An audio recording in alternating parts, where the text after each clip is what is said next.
जब हम ईरान की सरकार के बारे में सोचते हैं तो क्या ख्याल आता है? शायद राष्ट्रपति, संसद, चुनाव, ये सब जानी पहचानी चीजें हैं।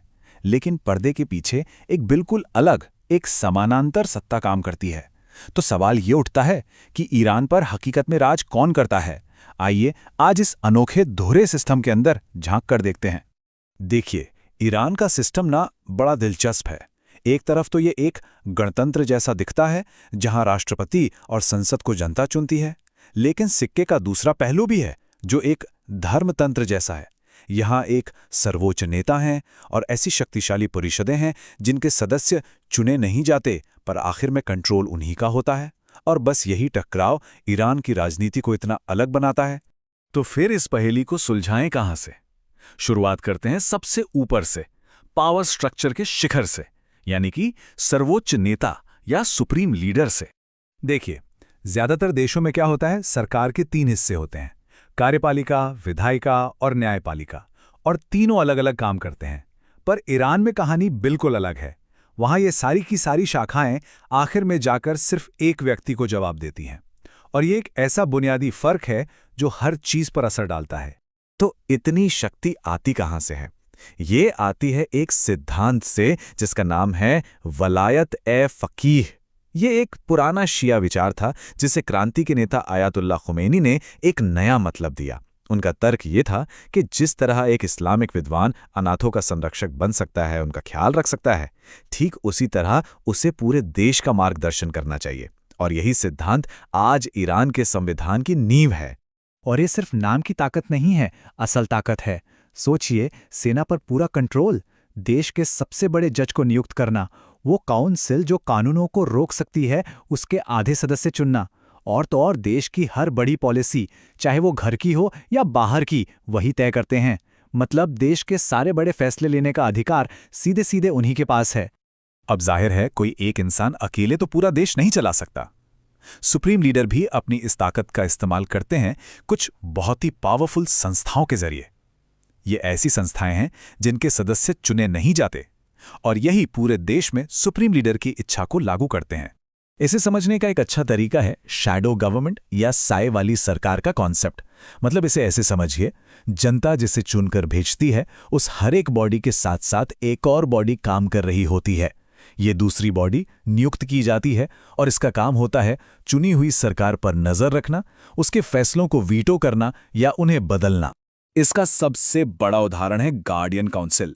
इसके 12 सदस्यों में से 6 को तो सीधे सुप्रीम लीडर ही चुनते हैं, और बाकी के जो 6 हैं उनका नाम कौन देता है? देश का सबसे बड़ा जज, जिसे भी सुप्रीम लीडर ही नियुक्त करते हैं। तो घुमा फिराकर देखें तो पूरी काउंसिल पर कंट्रोल किसका हुआ? सुप्रीम लीडर का। तो ये काउंसिल करती क्या है? ये एक तरह से ईरान की राजनीति की गेटकीपर है। ये तय करती है कि चुनाव कौन लड़ सकता है और कौन से कानून पास हो सकते हैं। अगर उन्हें कोई उम्मीदवार या कानून पसंद नहीं आया तो वो उसे सीधे सीधे रिजेक्ट कर सकते हैं। बस, ये ईरान की लोकतांत्रिक प्रक्रिया पर एक बहुत बड़ा कंट्रोल है। और ये जो दोहरी संरचना है ना, ये सिर्फ राजनीति में ही नहीं बल्कि सेना में भी दिखती है। हाँ, ईरान के पास 2 सेनाएं हैं। एक है अर्तेस यानी रेगुलर आर्मी, जिसका काम है देश की सीमाओं की रक्षा करना, और दूसरी है IRGC यानी इस्लामिक रेवोल्यूशनरी गार्ड कॉर्प्स, जिसका मिशन है खुद इस्लामिक क्रांति की रक्षा करना, चाहे खतरा देश के अंदर से हो या बाहर से। और ये जो IRGC है, इसे कोई छोटी मोटी फोर्स समझने की गलती मत कीजिएगा। इसमें 1,90,000 से भी ज्यादा सैनिक हैं। और सबसे जरूरी बात, ये सीधे सुप्रीम लीडर को रिपोर्ट करते हैं, राष्ट्रपति या संसद को नहीं। ये देश के भीतर एक बहुत ही शक्तिशाली और समानांतर सेना है। IRGC का काम सिर्फ लड़ना ही नहीं है, इनकी पहुंच बहुत बहुत गहरी है।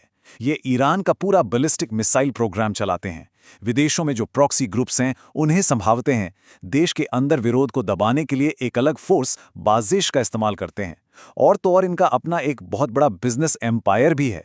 तो ये सिर्फ एक सेना नहीं बल्कि एक पॉलिटिकल, इकोनॉमिक और आइडियोलॉजिकल पावर हाउस है।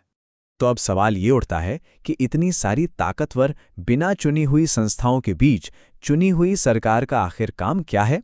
चलिए अब इसे भी समझते हैं। अगर आप सिर्फ कागज पर देखें तो ईरान के राष्ट्रपति का पद काफी पावरफुल लगता है।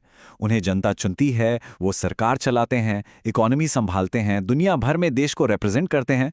सुनने में तो बिल्कुल किसी भी देश के राष्ट्रपति जैसा ही लगता है ना? लेकिन यहीं पर एक बहुत बड़ा लेकिन है। ये एक चौंकाने वाला सच है। ईरान का राष्ट्रपति अपनी सेना का कमांडर इन चीफ नहीं होता। ये ताकत पूरी तरह से बिना किसी बंटवारे के सुप्रीम लीडर के पास है। अब सोचिए, ये राष्ट्रपति की ताकत पर कितना बड़ा ब्रेक है। और कुछ ऐसी ही कहानी संसद की भी है, जिसे मजलिस कहते हैं। इसके सदस्य भी सीधे जनता से चुनकर आते हैं, काम भी वही करते हैं जो दुनिया भर की संसदें करती हैं, कानून बनाना, देश का बजट पास करना वगैरह।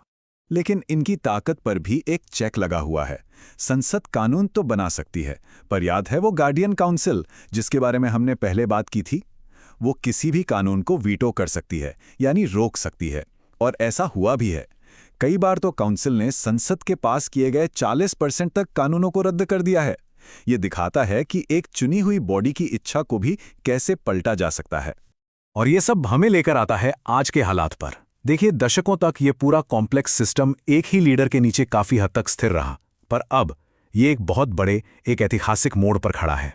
1979 में जो क्रांति हुई, उसके बाद से आज तक ईरान में सिर्फ 2 ही सुप्रीम लीडर हुए हैं। यह अपने आप में बहुत बड़ी बात है। इसका मतलब है कि जब भी लीडरशिप बदलती है तो वो एक बहुत ही दुर्लभ और बहुत ही अहम घटना होती है। और वो अहम घटना अब घट चुकी है। अली खामेनेई की मौत के साथ ही उनके 36 साल के लंबे शासन का अंत हो गया है, जिसके बाद अब इस पूरे पावर स्ट्रक्चर का भविष्य एक सवालिया निशान बन गया है। तो अब आगे क्या होगा?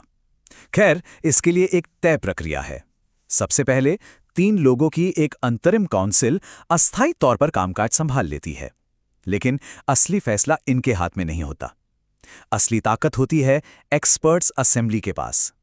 ये 86 मौलवियों की एक बॉडी है और इन्हीं का काम है एक नया परमानेंट सुप्रीम लीडर चुनना। यही वो लम्हा है जब सत्ता का असली हस्तांतरण होता है। और यहीं पर आकर हम आज की ये बातचीत खत्म करेंगे, एक बड़े सवाल के साथ। एक ऐसा सिस्टम जो करीब 50 सालों में सिर्फ 2 लीडर्स के इर्द गिर्द बना हो, वो इतने बड़े बदलाव को कैसे झेलेगा?